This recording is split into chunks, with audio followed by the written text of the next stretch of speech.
ដល់តែពីបងប្អូនអ្នកបីគុំខ្មែរប៉ាជាមួយនឹងកីឡាករឡាវម៉ាច់គុំ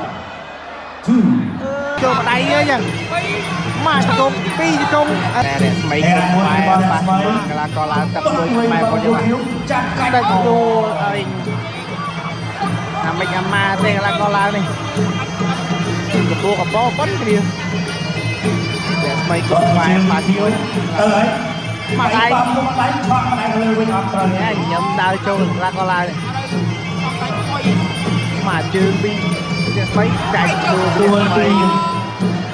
មកទឹកហ្នឹងគេអត់ឲ្យដួលលើ10ដងទេណាបាទតែដួលលើ10ដង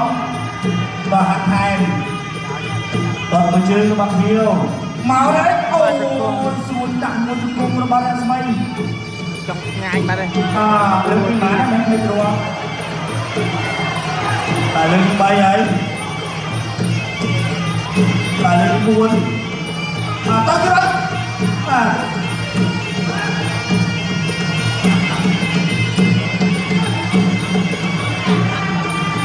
វ៉ាណូបាច់ទៅ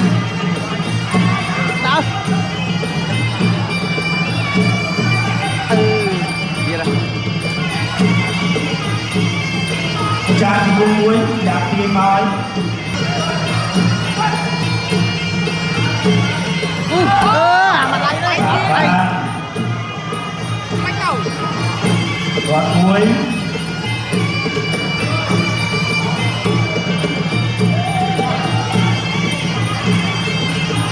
ទឹកចាប់ទឹកទី1ហើយ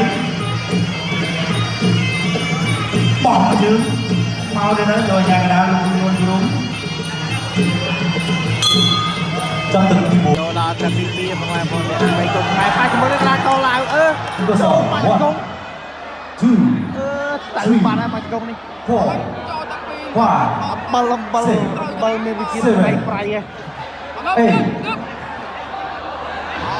អត់អីដាក់ឲ្យទៅទៀតមកដៃពីរអ្នកថ្មីទៅបាទអ